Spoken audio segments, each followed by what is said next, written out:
about this because nobody expected this was going to make it out into the open. And that's what's happening right now. That's the secret. That's the story. The story is that through the threat that led up to World War II, much of the gold in the world was plundered.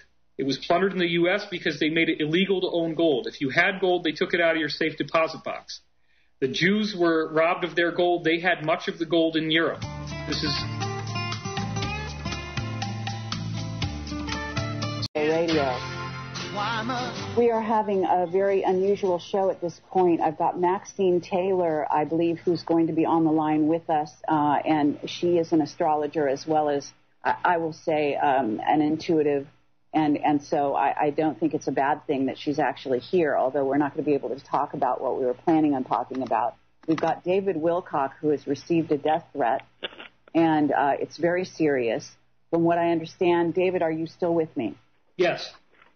You've got on divinecosmos.com, you have written part one of a communique to the people about a situation with regard to a lawsuit and gold. And he's been explaining the situation because of what he wrote, from what I understand, and because of some association with Benjamin Fulford.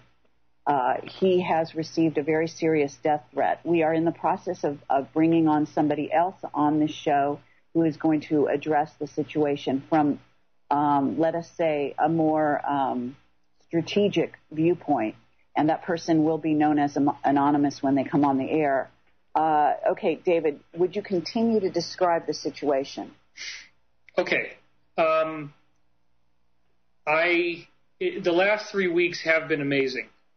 These people have welcomed me into their trust.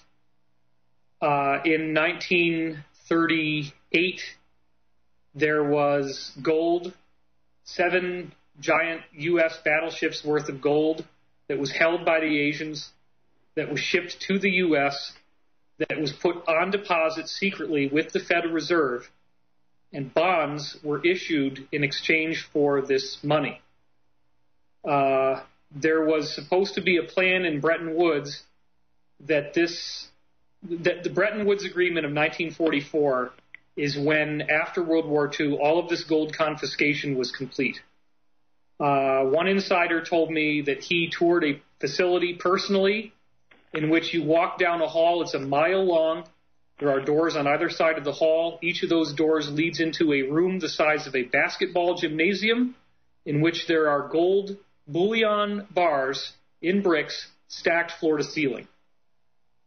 I was told by another insider that gold is actually more plentiful than sand. I mean, they're kind of kidding, but the point is that if you go on Wikipedia, it will say there's 120,000 tons of gold that's officially recognized in the world. The actual number apparently is over 2 million tons. If you calculate what 2 million tons is worth on current spot price, it's $11 million trillion. This is the currency. This is the actual collateral that secretly backs up all of the currencies of the world. It is only an illusion that it's all fiat bubble money backed by nothing. The countries of the world needed that collateral to know that they could trust the economic systems. There is gold in Fort Knox. There is gold in other treasuries, but they are apologetically low compared to the amount that's really there. It's only a smoke and mirror show for the public. But apparently this plan has allowed them, what they ended up doing is they confiscated all the world's wealth so that nobody could ever rise up against the fiat bubble money system in which they just type numbers into a computer and those numbers appear as money. So that's what we're dealing with. This is how it was done. It's apparently the biggest secret there is, and they don't want you to talk about this, but it appears that, the gold is kept in underground facilities. There's sunken ships at the bottom of the Mariana Trench and elsewhere throughout Southeast Asia where this gold is being kept. There is a treasure room on the island of Taiwan underneath the island that was hand-dug by laborers. It is 40 miles by 50 miles wide and 7 terraces deep. Apparently half of this entire room is filled with gold on one side and the precious treasures of China on the other side. Ever since the 1920s up until the late 30s, China had every ship that they had sending this gold and treasure out to Taiwan constantly. There is a very extreme amount of secrecy around all this. It is not public domain. UFOs, by comparison, is very easy to get information about. I have been researching these subjects ever since 1996 on the internet. I've had access to insiders since 2001 when I went to Dr. Stephen Greer's Disclosure Project in Washington, D.C. on May 10th, a closed executive summary briefing for members of Congress. I have never heard about this before, but I since found documentation that you can read. There's a website. It's called deepblacklies.co.uk. It is written by a man named David Guyat, G-U-Y-A-T-T. If you go to his website, it's a little bit complicated and you need to have a PC, but you can actually download for free 5 different books that he wrote. Those books include absolutely compelling documents from the Committee of 300, from the Trilateral Commission, from UBS Bank in Switzerland. They show you the codes. They show you the documentation. It's an open secret. I didn't know this was out there. It's like you have to know what questions to ask before you can open the doors. And then once I knew what questions to ask, I spoke to certain insiders, and those insiders gave me more information. And I went forward and published an article that reveals this lawsuit that Fulford and the people that contacted Fulford are filing. In the lawsuit, the list of defendants includes the United Nations, the Italian Prime Minister, the head of the World Economic Forum. These are very heavy hitters. The lawsuit is for $1 trillion. And this lawsuit is the tip of the spear that drives a wedge that will actually lead to the defeat of what I lovingly call the old world order. And it all comes back to China shipping off 7 battleships worth of gold to the U.S. The Federal Reserve gave them bonds as collateral for that. The money was then put on deposit and used to underwrite the world economic system beginning in 1944 with Bretton Woods. They were promised, as a result of doing this, the Asians were promised that the money would be used for the betterment of the world, for the development of Asia and Africa. And by 1954, they realized that was not happening. They rebelled. They wanted to have change. That change eventually led to a plan that involved John Fitzgerald Kennedy and President Suharto of Indonesia. Kennedy actually issued an executive order, which is 11110, in which he was going to be able to issue silver-backed currency under his own decree, short-circuiting the Federal Reserve, and that would have created a precious metal-based currency. He was assassinated 3 days after he did this.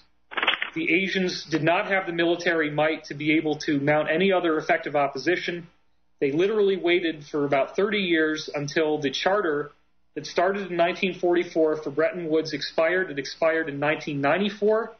They sued for the changing of the Federal Reserve System and for the whole system of world economics. The people that run the Federal Reserve said no. This then led to another suit that came out in 1998 where China attempted to reclaim the gold that was now, they call it, stolen from them in 1938. It was a 60-year term that expired. The lawsuit was lost. In other words, the Federal Reserve lost a lawsuit in a secret trial that was at The Hague in the United Nations. And as a result of them losing this lawsuit, they had a settlement put on them, and they were told that they had to return the money on September 12, 2001.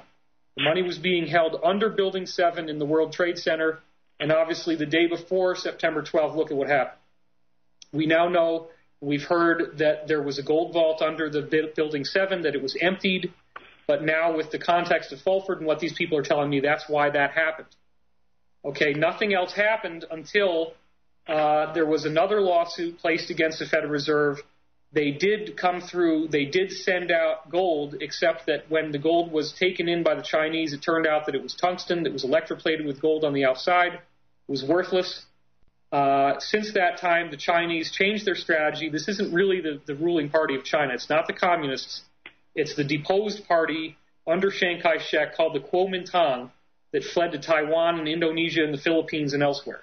So we need to make that clear. But anyway, to get to the story, because I'm trying to do this as fast as I can, the Federal Reserve lost. They handed this gold off to the Kuomintang. The gold was fake. The Kuomintang responded by organizing an international alliance that caused the collapsing of the dollar and many American corporations. That was the 2008 financial collapse. In the aftermath of the 2008 financial collapse, they created this TARP shit where they bailed everybody out. Nobody expected they were going to do that. It totally caught them by surprise that they created that much money out of thin air. It delayed the plans. The next part of the plans involved this China's October surprise thing. Go to my website, divinecosmos.com. You can read all about that. But now what's happened is that there's also this plan involving this lawsuit. There's 117 nations behind it. In fact, the number's now gone up to 122 from what I'm hearing. And, whatever they do to me, it's not going to change this. So you guys are barking up the wrong tree here. If you're threatening me, you're only making it worse for yourselves. Okay, David, this person and several of the people that are interested in protecting you need to know exactly how the threats came to you. They probably know who the insider is. This insider called me by phone earlier today. This person told me that he had been called by two different people. Both of these people said that I would be very wise to release part 2 tonight, that it would be much safer for me if I released it tonight, that tomorrow might be too late. I was told that if I were tortured, that I would be lucky. Okay, but if you release it, are you not going to be tortured? Is the idea that if you release it... Yeah, I was told that I'd be a lot safer if I got it out tonight. And are you planning to be on this radio show? Are you planning to get it out tonight? Yeah, I mean, I'm giving you the core of it, and then the only other thing that's left that I haven't already said is question and answers with the people that are on this lawsuit.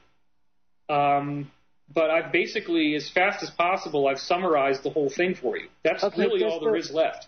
Does the white hat information dovetail with this? Yeah, I mean, there's a lot of corollaries here. There's a lot of people that are all kind of saying the same thing. I mean, this is what's terrifying to people who are in leadership positions in the G5 countries, because they don't like where this is going. They don't like the fact that, the people are going to be very pissed off when they find out that economics has been completely hijacked, that none of this economic collapse stuff ever needed to happen, and that all of the world's wealth was confiscated to be able to allow them to, what should have been actually a positive thing, and could be a positive thing if it was measured correctly, which is just to issue money based on the amount of wealth that the nations are generating. But what it turned into is this ridiculous black screen thing where they just type numbers in a computer. The only way they could do that, the only way they could take control of the planet and create as much money as they want out of thin air, is by confiscating all the actual gold that really existed. That is the biggest secret. That's the secret that it's taken me all this time to learn, that I might have given my life to learn. My understanding is there's no way that they have it all if some of it is basically underwater in the Philippines, for one thing. Well, it's all registered. That's the thing you got to understand. This money is all documented. Okay, but the white hats are have been involved in this, which is their blog spot. I forget. It's something like Dark Cabal Blogspot or something .com. Right. But at any rate, if you want to read more about this from that perspective. Okay, we're going to a break. We've got a person that's coming on the line shortly here. David, would I know this witness? Yes. Okay, thank you.